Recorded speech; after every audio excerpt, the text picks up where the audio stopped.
The youngest of the Drake boys was Paul Goulding Drake, named for his maternal uncle. It is generally conceded that of all the Drake sons, it was Paul who had the most active and penetrating mind. As quick-witted as he was quick-minded, he sailed through the Bachelor of Science degree in chemistry at The Ohio State University, where he was also a member of the Theta Kappa Phi fraternity and would pursue the Master of Science in chemistry there as well. He began his professional career as the sole proprietor of the D.R. Clinical Laboratories, located in his brother Bill's medical office on North High Street in Columbus.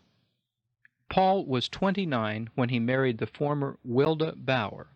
She was the youngest of 5 daughters born to Henry G. Bauer and the former Ida Weber. It was her mother's family, in fact, which owned the acreage that became Weber Road in North Columbus. As a young professional, she had a successful career as a comptometer operator in the accounting division of the Schiff Shoe Corporation. Her father, Henry Bauer, had died in 1935. He was a prominent and respected member of the North Columbus business community. The logo for his store was still visible 4 decades later when photographed here. The bride's mother, the former Ida Weber, is seated in front of Wilda in this snapshot, with Nellie Drake and son Paul on the left. Mrs. Bauer survived her husband by 2 decades. The 5 Bauer girls were a spirited and close-knit group and remained so all of their lives. They are shown here in a 1963 reunion photograph taken at Paul and Wilda's home. On the left, Anna, the eldest, who had married Luther Mylander. Alice, next in age, sits next to Anna. Alice became Mrs. Fred Jessen. Next to her is Georgia, who married banking executive Victor O'Brien, brother of the then popular opera and concert singer Nan Merriman. Henrietta, Mrs. Edward Kuntz, is seated next to Wilda, who sits at far right. Paul and Wilda were married on June 12, 1941, in the rectory of the Holy Name Church.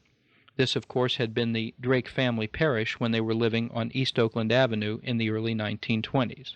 In fact, George T. Drake had helped lead the fund drive for the new church, shown here. The rectory ceremony was performed by the pastor of Holy Name, Father John B. Donahue, later Monsignor John Donahue. On the morning of the wedding, in candid photographs, we see young Tom Drake in the foreground, and his father, Dr. Bill Drake, stands at center in a straw hat and light-colored trousers. In another print, we see Margaret's mother, Bertha Natty, standing at the center, with Jim's wife, Ruth, next to her. In the foreground, the Drake nieces, Mary Ellen, Nancy, Marguerite, and Mary Laurel, do a last-minute bit of primping before going inside for the ceremony. Soon the bride and groom arrive. She, of course, is dressed in white, and her soon-to-be husband in a white suit as well.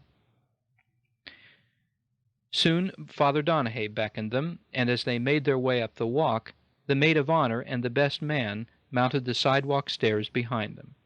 Wilda's sister Alice was the maid of honor, and Paul's brother Jim the best man. After Father Donahue had them exchange vows and gave them the marital blessing, they were greeted with the customary shower of rice.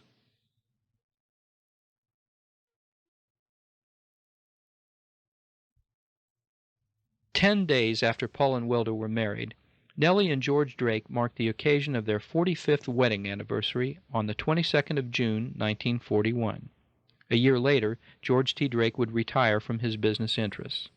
In the 1930s, he had become an equity partner in the G.W. Holmes Company, a wholesale auto parts distributor, and through a wartime contract that would be obtained by his son-in-law Austin Magley, he and his partner, Wilbur Holmes, founded what became the Laurel Corporation, named after granddaughter Mary Laurel, which manufactured a small component of the Norden bomb sight.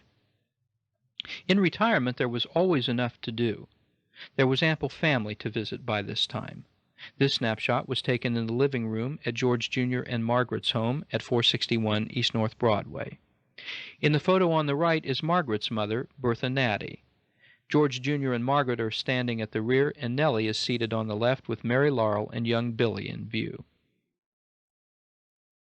For Nellie Drake, there were daughters-in-law to attend to her. Jim's wife, Ruthie, who's shown here with her mother-in-law. And then there was Bill's wife Ruth and Margaret, and Wilda too, before Paul and she moved out of state during World War II. When Austin Magley's schedule permitted, Adeline visited also. As the war went on, radio news became indispensable to George, especially when Austin took command of an aircraft carrier in the middle of the war. Nellie Drake preferred the newspapers in the main. Here she is shown by the fireplace at 260 East Oakland Park, surreptitiously photographed by her son Jim. She is 67 years old in this snapshot. Nellie became an avid flower gardener, especially when it came to roses and perennials. She even managed to induce her husband to take it up, even though he had never known the feel of dirt nor had ever cared to after leaving the farmland along Quaker Ridge. Here they are shown with one of their prizes in the summer of 1941 in a snapshot that was taken by Paul. When they moved into their last home, a Dutch colonial on Oakland Park Avenue, George T. Drake made one concession to his boyhood from which he retained happy memories of the sound of rain on the tin roof of his father's farmhouse. So he had the existing roof replaced by a new tin one, shown here in its red primer. After it had cured properly, the roof was painted a dark green.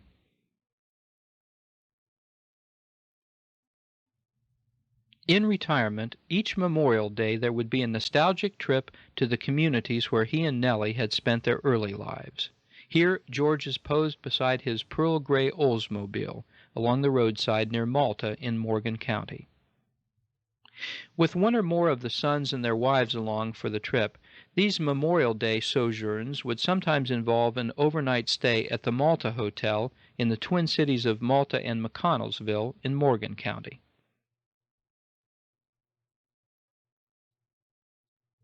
In this photo, taken in 1937, he and Nellie are shown with his great-uncle, Ross Milton, who was then 90 years old. At the far left is George Drake's older sister Annie, or Anna Yost. They would then wind their way through Morgan and on to Perry County, stopping in this case to see the white-haired, apron-clad widow of his eldest brother, Charlie Drake, who had died in 1921. This was taken in front of Charles' farmhouse, which F. W. Drake had built and had once owned. It is still standing. As the day went on, there would be stops at various cemeteries to pay their respects. Here, George and his older sister, Annie, posed beside the tombstone of their Aunt Emma Adrian and her husband, Elijah.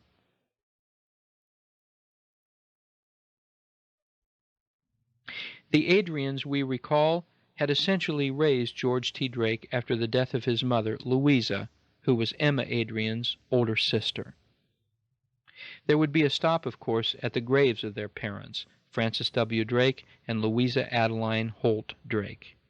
They were buried in what was known as the Mount Zion Cemetery, a plot laid alongside the rural Methodist church of the same name. Ample time would be allowed for a stay in New Lexington.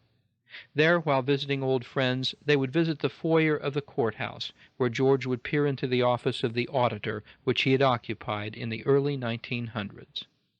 And there would be a stop, too, at the Congo schoolhouse, where he and Nellie had become serious about one another, making the carriage trip together day after day to and from Corning during what was then a 6-month school year. The Congo school had long since been closed when this photograph was taken in May of 1936. From the Congo school they would make their way to Corning, where the Drakes and Gouldings were still well remembered. Here George poses with an elderly John Monahan, still active and trim in his mid-80s. As a young entrepreneur, he had built Monahan's Opera House, the entertainment auditorium where George delivered his high school valedictory address in 1890. If their schedule allowed a stop along Quaker Ridge, near the line separating Morgan and Perry counties, they could still catch a distant glimpse of the shell of the house where George was born. The Kirk place, the old log house near the forks in the road that Will Drake had described from memory for his brother when both were elderly men.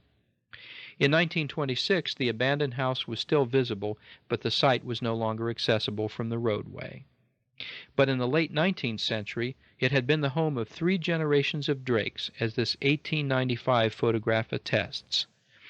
At the left side of the print, the logs from which the house was originally built can still be seen.